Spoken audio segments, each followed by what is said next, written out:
I'd like to introduce today's speaker, Karl Lutkewitte, the Training Director at Richards Industrials.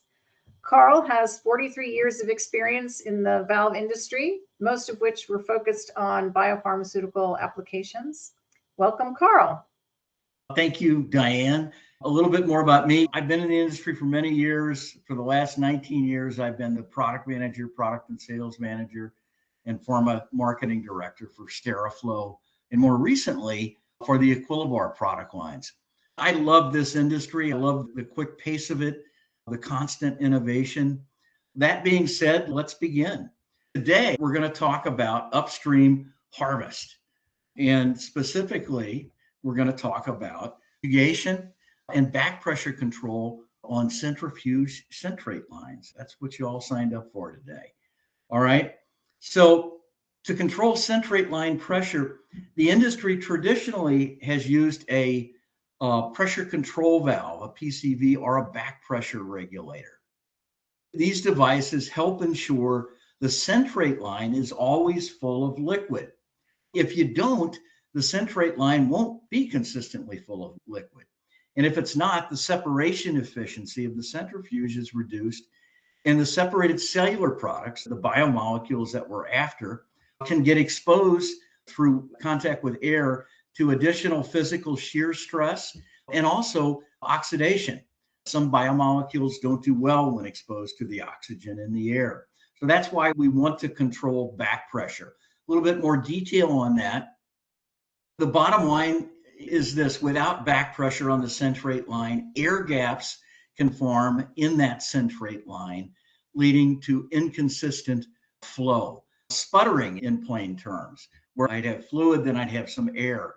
And again, that can expose our drug to shear forces and potentially oxidize the biomolecules. That's why we want back pressure on that.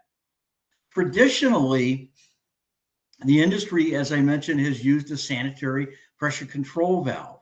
And there are some solid reasons for that.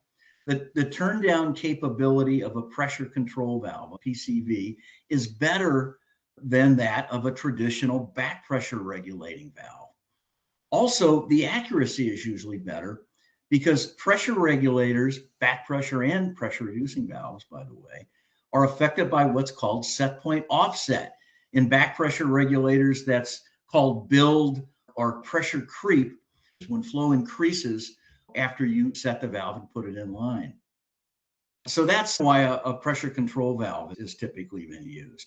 So here's a chart to show you and compare the turn down, the accuracy, and the size and complexity of each valve. And as you're about to see in this application, valve size and complexity matter.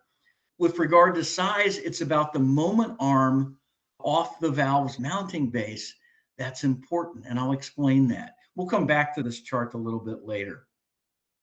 Moment arm is important because vibration is an issue with centrifuges.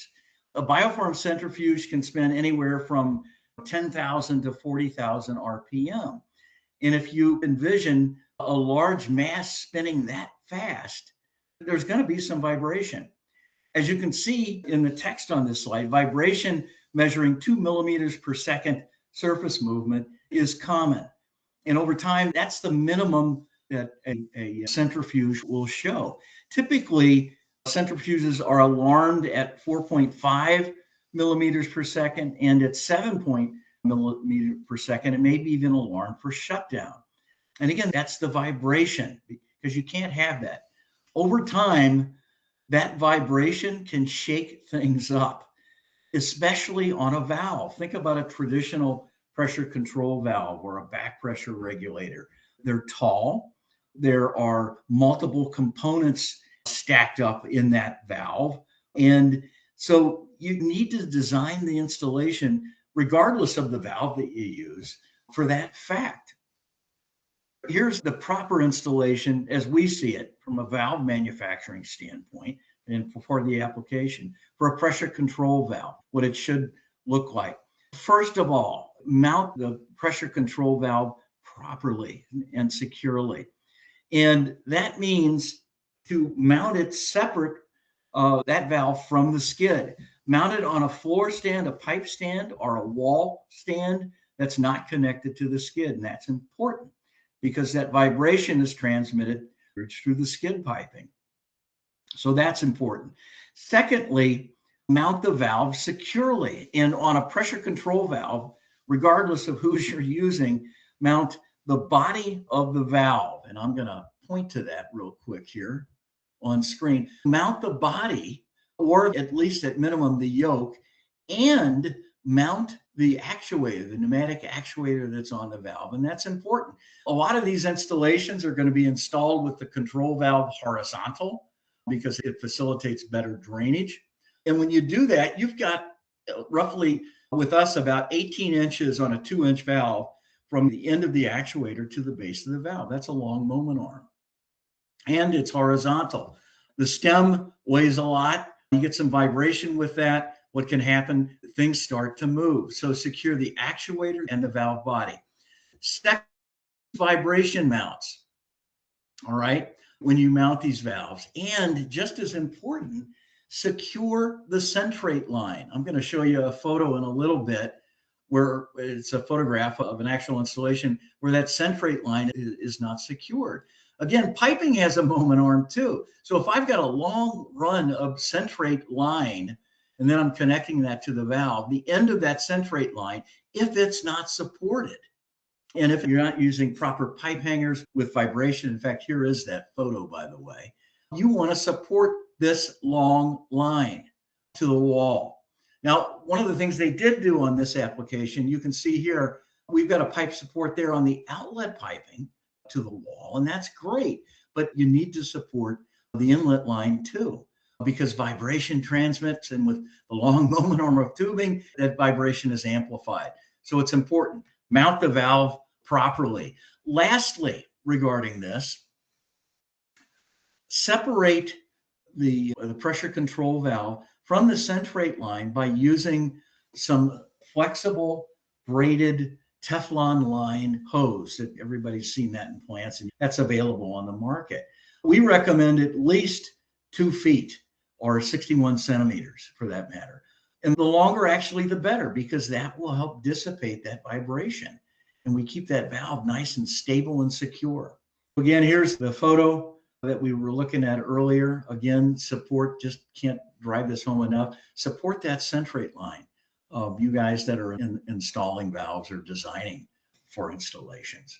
So this is an application here. I've taken a back pressure regulator, but an air-loaded back pressure regulator. And I'm showing this because the turn down on an air-loaded back pressure regulator is a little bit better than it is on a manually controlled back pressure regulator.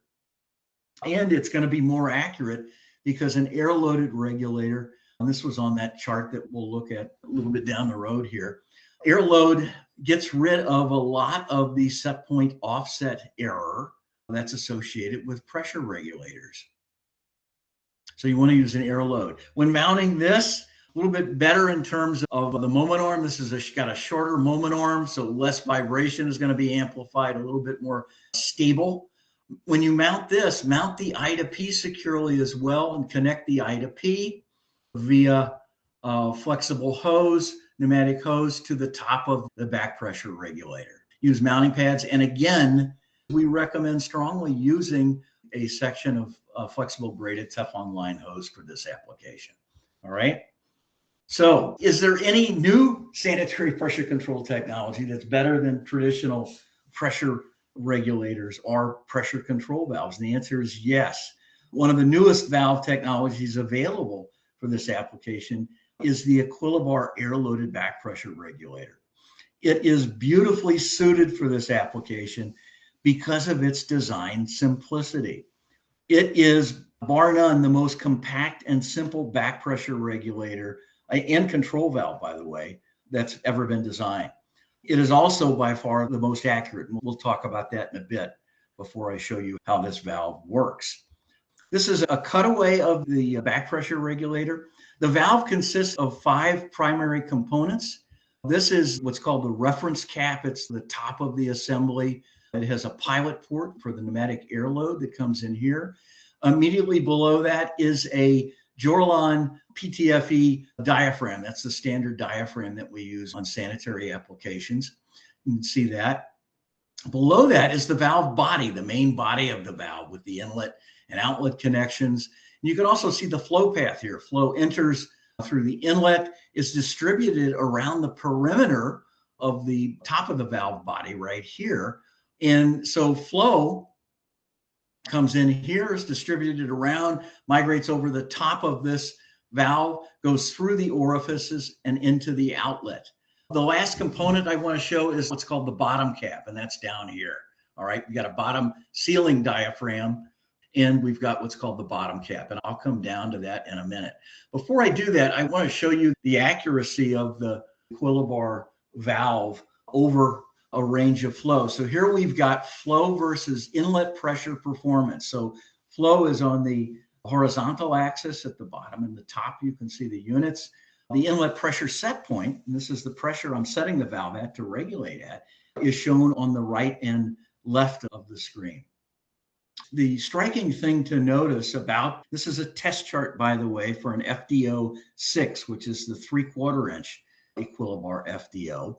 The striking thing about this is the flatness of these curves. It is incredible. In this particular test, they ran flows for between 0.001 and 10 gallons a minute. Now, I want you to look at how flat all of these curves are at the different test points that are plotted on this graph. It's very flat over an incredibly large range of flow. So here I'm at about 5 gallons a minute. So from 5 gallons a minute down to 0.001 gallons a minute, which is 5,000 to 1 turn down, I have 0 set point offset or error. And it shows that this valve just holds set point remarkably well. And you can see the curves at 15 PSI and 20 PSI, pretty much the same. So just incredible turn down, so much turn down that there's not an application where you would use all that turn down, which is what's remarkable about this valve. So lastly, and not really affiliated with this application, I want to show you one other thing. You'll see at the bottom of the slide circled, you see the bottom sealing diaphragm, and below that, you see a honeycomb silicone insert that lays in top of that bottom cap, and then that's vented to atmosphere. You can see that. What that's there for is for pulsation dampening. This valve will reduce PD pump pulsation peak amplitude conservatively by about 25%. So how does it do that? Briefly, on the valve inlet side, pulsation energy is dissipated against the top diaphragm. For example, if this valve were installed downstream of a diaphragm pump, a quaternary diaphragm pump, which is very common in the industry, an inlet pressure peak above our 5 PSI set point, continuing with the example, will lose some energy against that upper diaphragm. As that pulse hits that upper diaphragm, the diaphragm deflects, the air behind that diaphragm is reduced. The I to P, or self-relieving regulator that's feeding that air in, will react and release that momentary pulse. So some of the energy is dispelled in that manner, and it works. If the pulsations propagate through the body onto the outlet side, we've got the honeycomb insert of silicone, and as the pulses depress the lower diaphragm, that depresses down. It depresses it against the squishy low shore silicone, that honeycomb that we've got there. And any air in that bottom section is dispelled through that vent on the bottom. So that's how this thing works. And now, again, not that important on centrifuge, but if you're using this valve for back pressure with pumps, it's a great thing. And by the way, while I'm on this topic, Equilibar just released an innovative dedicated product for pulsation damping, and it's called the FDOAD, active dampening. And it's based on their research on this concept, but it's a dedicated pulsation dampener, and it does conservatively a 50% peak pulsation amplitude reduction. So pretty cool. And I wanted to give Equilibar a shout out for that. Moving on. So here's my Equilibar mounted on this same centrifuge application. We're going to follow the same rules that we did, mounted separately on its own wall stand or floor pipe stand. Secure it. Good news is this valve has 1/3 fewer components than does any traditional valve. So any vibration isn't going to have much that it can affect. Really, the only thing that it could affect, are the torque bolts that hold the entire assembly together. That's the only moving part in that valve. So it's better on vibration than would be a traditional valve as well. And as we saw, the performance of this valve is just spectacular. Anyway, but mount it the same. Again, use a flexible section of flexible braided Teflon line hose. You can't go wrong doing that. And I want to reiterate this as well. Make sure that centrate line that's connected to this valve is securely mounted on pipe hangers that have some vibration dampeners. Simple standard pipe hangers that are available all over the industry will work well for that.